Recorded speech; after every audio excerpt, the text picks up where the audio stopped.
उत्तराखंड में uniform civil code को लागू करने के लिए राज्य की धामी सरकार आज 2 कदम और आगे बढ़ गई है।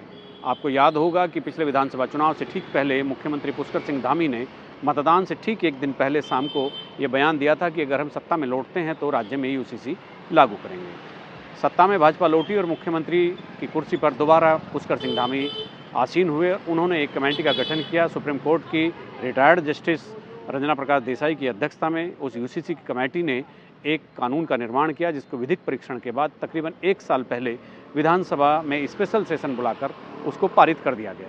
उसके बाद वो राजभवन के माध्यम से राष्ट्रपति भवन को भेजा गया। राष्ट्रपति की मंजूरी के बाद वो कानून मंजूर हो गया है, लेकिन उसको अभी लागू करने की एक डेट का नोटिफिकेशन होना है, क्योंकि किसी भी कानून को लागू करने के लिए उसके रूल्स रेगुलेशन बहुत ज़रूरी होते हैं। इसीलिए वो कानून राजभवन राष्ट्रपति भवन से मंजूर तो हो चुका है, लेकिन उसके लागू करने की तिथि का एक अलग से अधिसूचना जारी की जाएगी। और ये इसलिए की जाएगी क्योंकि रेगुलेशंस अभी उसके नहीं थे, तो इसलिए कानून को लागू करना भी ठीक नहीं था। इसके ठीक बाद मुख्यमंत्री पुष्कर सिंह धामी ने पूर्व मुख्य सचिव शत्रुघ्न सिंह, जो यूसीसी के निर्माण की कमेटी के सदस्य भी थे, उनकी अध्यक्षता में एक कमेटी का गठन किया और उस कमेटी के गठन करने के बाद वो कमेटी रूल और रेगुलेशन बनाने के काम को लेकर के अपने प्रयासों में शुरुआती दौर से ही बहुत तत्पर दिखी। इस कमेटी में मनु गौड़, जो यूसीसी निर्माण कमेटी के सदस्य भी थे, वो भी इस कमेटी के सदस्य बने। इसके अलावा सुरेखा डंगवाल, जो दून विश्वविद्यालय की वाइस चांसलर हैं, वो यूसीसी निर्माण कमेटी की 5 सदस्यीय कमेटी में भी थी और वो रूल रेगुलेशन बनाने वाली कमेटी में भी बतौर सदस्य शामिल हुई। इसके साथ ही एडीजी लेवल के एक पुलिस अधिकारी अमित सिन्हा को भी इसमें शामिल किया गया। गृह विभाग की मॉनिटरिंग लगातार होती रही और कमेटी अपना काम करती रही। कमेटी ने बहुत स्वच्छंद तरीके से, बहुत स्वतंत्र तरीके से रूल्स और रेगुलेशन का निर्माण किया। एक ड्राफ्ट तैयार किया अपनी सिफारिशों का, तकरीबन 400 पेज का, जिसमें तकरीबन 4 वॉल्यूम थे। आप जानते हैं कि यूसीसी जो एक कानून है वो कुल मिलाकर पारिवारिक मामलों को लेकर के हैं। ब्याह, शादी, तलाक, विरासत, वारिसान, लिव इन रिलेशनशिप, बंटवारे में, विरासत के बंटवारे में हिस्सेदारी, तमाम ऐसे काम, ऐसे चीज़ें जो महिलाओं के अधिकारों से जुड़ी हुई है, यानी आधी आबादी का पूरा कानून। उस कानून को लागू करने के लिए आज उस कमेटी ने अपनी एक सिफारिशों का एक पुलिंदा 400 पेज का सरकार को सौंप दिया। मुख्यमंत्री ने कहा कि अब जो है बहुत जल्दी इसका विधिक परीक्षण करके इसको विधानसभा में पास करा करके यूसीसी के लागू करने की एक तारीख नोटिफाई कर दी जाएगी। मुख्यमंत्री ने पिछले कुछ दिनों पहले ये कहा था कि हम 9 नवंबर को, यानी राज्य स्थापना दिवस पर, जिस दिन उत्तराखंड राज्य का गठन हुआ था, तो उस दिन जो कार्यक्रम होंगे उसी दिन से यूसीसी लागू कर देंगे। संभावना यही है कि 9 नवंबर से ये कानून राज्य में लागू हो सकता है, लेकिन विधिक परीक्षण पर बहुत निर्भर करता है कि विधिवेत्ता जब इस सिफारिशों के ड्राफ्ट को, इस पुलिंदे को जब इसका परीक्षण करेंगे तो इसमें ज़्यादा समय तो नहीं लगेगा। फिर इसको पब्लिश भी होना है, फिर इसको विधानसभा में भी आना है। अगर विधानसभा का सत्र नहीं है तो इसको ऑर्डिनेंस के जरिए भी लागू किया जा सकता है। तो ये एक आज पूरी की पूरी कहानी लगभग अपने जो है एक मंजिल की तरफ ये यूसीसी की कमेटी पहुंचती दिखी। और यूसीसी की निर्माण की कमेटी और रूल रेगुलेशन के निर्माण की कमेटी, सभी कमेटियों ने अपना काम आज तक पूरा कर लिया है। एक ने पहले कर लिया था जब कानून का निर्माण हुआ था, और एक ने, जो रूल रेगुलेशन बनाने वाली कमेटी थी, उसने आज अपना काम पूरा कर लिया है। ये कानून अपने लागू होने के, अपने गंतव्य की तरफ बढ़ता हुआ दिख रहा है। आइए सुनिए कि मुख्यमंत्री ने उस ड्राफ्ट को लेने के बाद, उसको स्वीकार करने के बाद क्या कहा। सबसे पहले तो आप सभी का मैं स्वागत करता हूँ।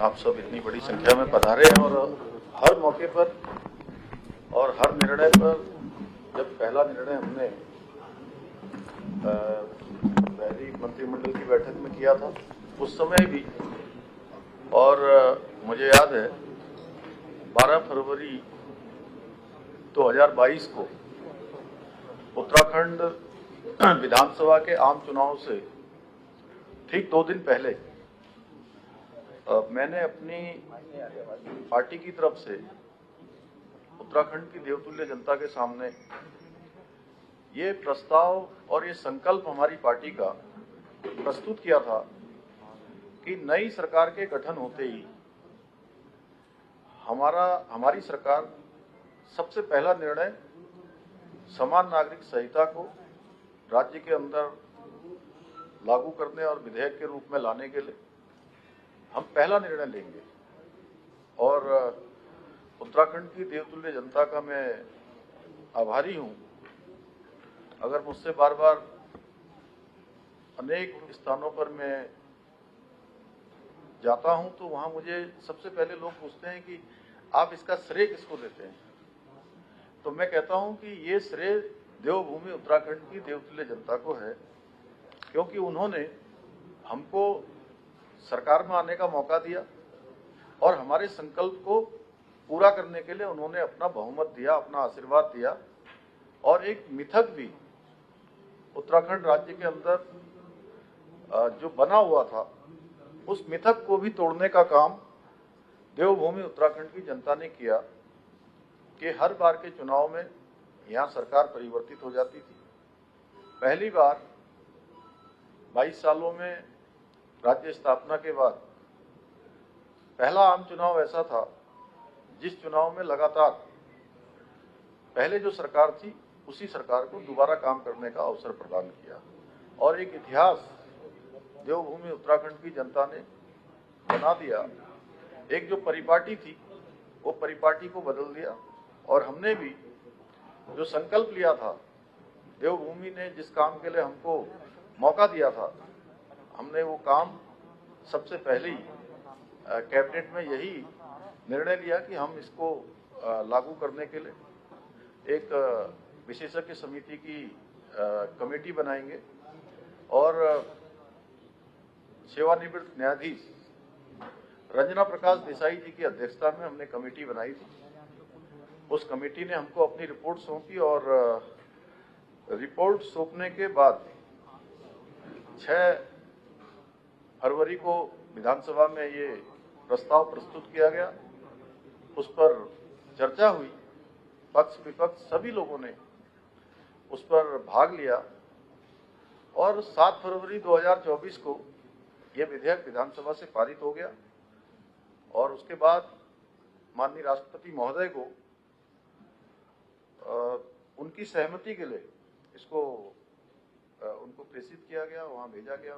और 12 मार्च 2024 को ये अधिनियम माननीय राष्ट्रपति महोदया की स्वीकृति के बाद पारित हो गया।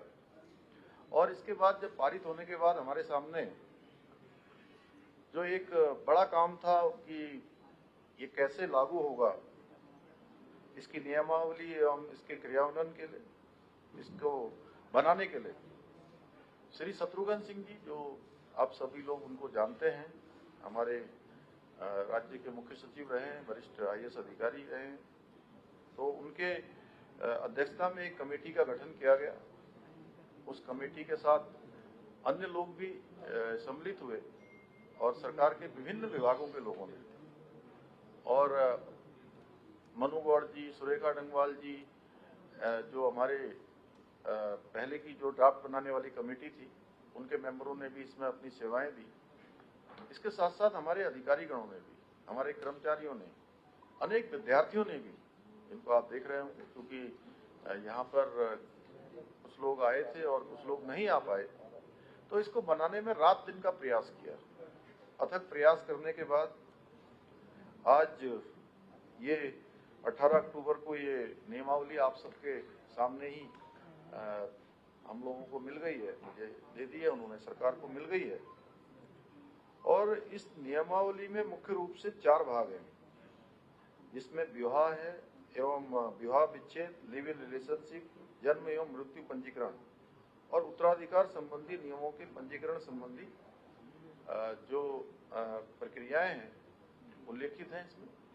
और जल्दी ही हम इसमें मंत्रिमंडल की बैठक करेंगे और मंत्रिमंडल की बैठक में ये तय करेंगे कि हमारी क्या तिथि होगी। और इस एक्ट को प्रभावी रूप से लागू करने के लिए हमें हमारे जो अधिकारीगण हैं, कर्मचारीगण हैं, उनको ट्रेनिंग की भी आवश्यकता होगी, प्रशिक्षण की भी आवश्यकता होगी, क्योंकि एक बड़ा काम है और सीधे सीधे हजारों लोग इस काम को क्रियान्वित करने में आगे काम करेंगे।